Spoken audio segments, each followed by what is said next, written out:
magnésio, por exemplo, da taxa alimentar. Digamos, no fim do século XIX, a dose de magnésio diária, a ingestão diária, era em torno de, digamos, 400 miligramas. Ela caiu para 100, por causa da retirada de vários alimentos que se tornaram alimentos refinados. Por exemplo, o arroz integral, o arroz branco, né? O problema do trigo, do pão integral. O trigo, o pão açúcar. branco, o açúcar, tudo tem que ser integral. Todo produto refinado, ele é pobre em magnésio. Pobre. Às vezes 80% ou mais da perda com o refinamento. E que alimentos devem ser evitados em relação com o magnésio? Por exemplo, refrigerante. E que mais? Todos os brancos. Refrigerantes, sobretudo os alimentos do coca, né? Porque eles têm muito excesso de fosfato. Então, todo coca tem. Coca tem. Perturba a função. Então a gente tem que ter um reparo. Usar um negócio desse, tem que tomar um magnésio por fora, né? E há produtos farmacêuticos lançando até do mercado agora isso novo aqui, ó. Esse magnésio, Magné, 26, glicinato de magnésio, cloredato de peridoxina. Sim, mas esses medicamentos devem ser administrados naturalmente por um médico. O senhor não vai chegar na farmácia e tem magnésio aí e começar a tomar. O médico ou nutricionista. Mas, em geral, o importante é as normas que temos que escolher os alimentos que possam dar magnésio. Ou escolher os alimentos que não são refinados. O arroz branco, o arroz integral. O outro não tem nada, o outro é amido puro. Amido puro. Então, o açúcar integral e tal. O pão integral também. A pessoa, em geral, conhece o magnésio vindo daqueles remédios para o estômago, coisas desse tipo tal. Qual a diferença desse magnésio? É a mesma coisa. Em geral, a gente pode ver casos de pessoas que estavam tendo infarto e tomaram, inclusive, um antiácido e conseguiram melhorar, porque o corpo recebeu o magnésio e conseguiu superar uma crise de infarto miocárdico. Quando existe uma perda de magnésio grande, né? O infarto tem sido, há vários estudos mostrando o uso do magnésio nas primeiras horas, com maior, inclusive, maior sobrevida, maior índice de sobrevida e correção das chamadas arritmias que ocorrem no problema do ataque cardíaco. Os currículos de medicina estudam realmente essa questão do magnésio hoje, por exemplo? Muito pouco, porque as grandes multinacionais farmacêuticas não estão interessadas em nada nutricional, estão interessadas em vender os produtos dela, para tentar substituir o magnésio e outras coisas. Quer dizer, o magnésio é um antagonista natural do cálcio. Aí tem vários produtos que são produtos que substituem, são antagonistas sintéticos do cálcio, é a mesma coisa. Então há um confronto, porque é uma guerra comercial, né? A gente tem que dizer a posição, há produtos muito bons, eu não sou contra a medicina convencional nenhuma, mas a magnésio, se a gente pode resolver pelo problema natural, é preferível, por exemplo, abrir a janela e ver a luz do sol do que acender o candeeiro. Muito mais interessante. Né? Fala um pouquinho da clorofila.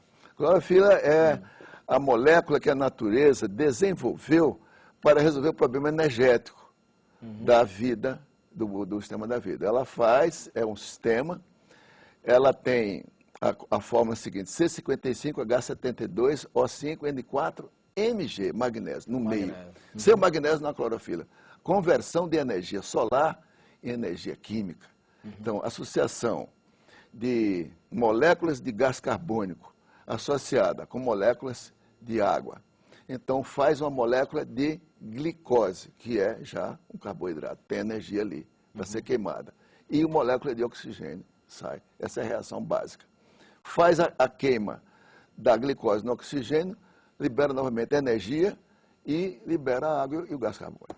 Então, esse aqui é o princípio básico que justifica a vida que nós estamos com ela no planeta. É isso que nós temos que manter. É preciso que haja sem a clorofila não há. Não há. É preciso preservar a clorofila de todas as maneiras. Que é ela que nos dá. Tem também no mar, né? O senhor falou que o Brasil é pobre em magnésio. O Brasil é pobre em magnésio? Terrenos quaternários. Eles têm esses terrenos quaternários e tem poucos minerais magnesianos. Calcários dolomíticos, geralmente são os mais conhecidos, a dolomita. Nós temos, onde tem fábrica de cimento, geralmente tem esses sais. Então, nós temos que entender que esses solos não são muito benéficos, porque tem os teores de magnésio nas águas. A água seria, a rigor, a melhor fonte de magnésio, mas são poucas águas que têm mais de 10 miligramas. Então, eu estudei mais de 100 águas. Como a gente pode saber, a gente pega no mercado, chega no mercado, vê uma água mineral lá, olha, e tem lá a composição, a gente vê se tem magnésio, ela existe, é obrigado? Deveria estar. Deveria estar. Deveria ter, mas Em geral, o teor é baixo, mas eu tenho algumas águas boas. Por exemplo, tem uma água em Alagoas excelente, chamada Campestre, 120 miligramas de magnésio, certo? De Alagoas, Arapiraca. Água do Sul, em Minas, tinha várias águas boas, mas dizem que algumas fontes foram fechadas. Lá foi comprado pela Nestlé e tal, as águas que tinham teor de magnésio. Então é preciso ter um teor acima de 20 miligramas, seria o melhor. E que tenha pouco flúor.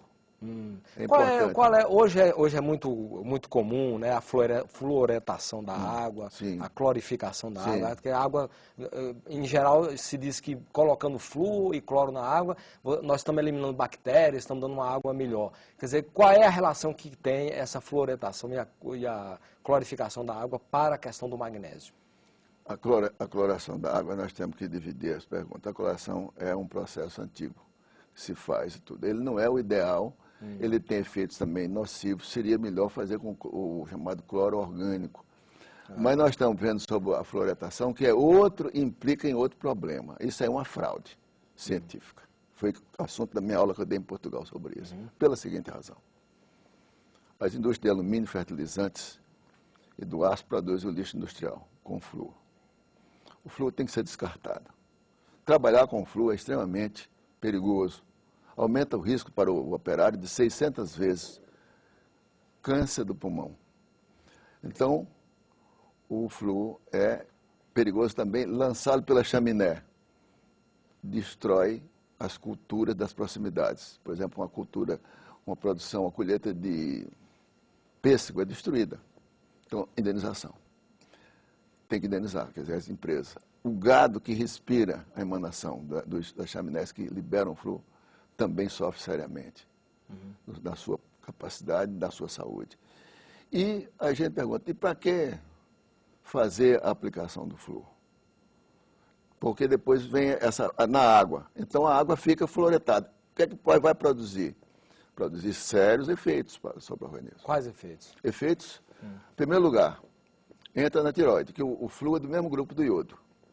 Aí ele toma um lugar, ele é mais reativo quimicamente, toma o lugar do iodo. Aí produz hipotireoidismo. Aqui eu quero que eles me digam se não existe hipotireoidismo em grande escala. E câncer da tireoide também. Vamos falar depois sobre mais o câncer. Mas em relação a esse aspecto, primeiro vamos ao aspecto de alteração séria do organismo.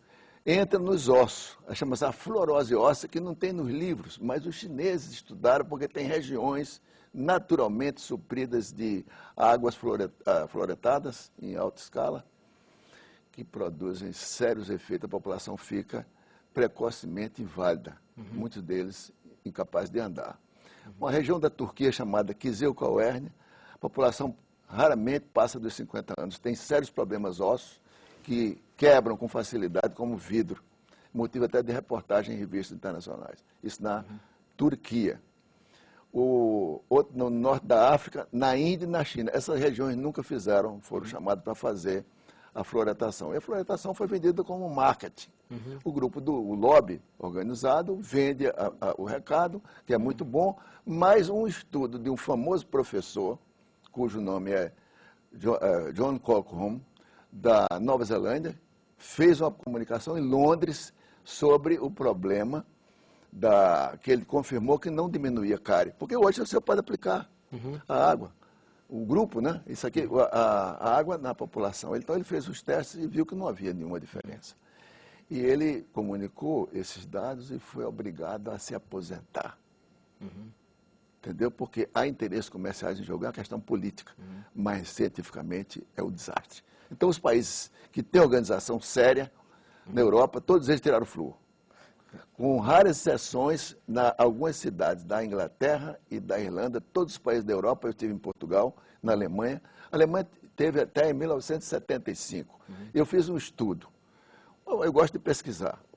200 mulheres brasileiras entre 40 e 60 anos foram submetidas a uma técnica de medida do colágeno. O flúor altera o colágeno seriamente, que é uma das nossas proteínas mais importantes, né? Tem importância no metabolismo ósseo, dentário, na parte dos ligamentos, tendões e tal. Feito esse estudo, mostrou o seguinte, o aparelho mostrou uma queda no Brasil de 76% de perda do colágeno. Quer dizer, indicando uma aceleração do envelhecimento.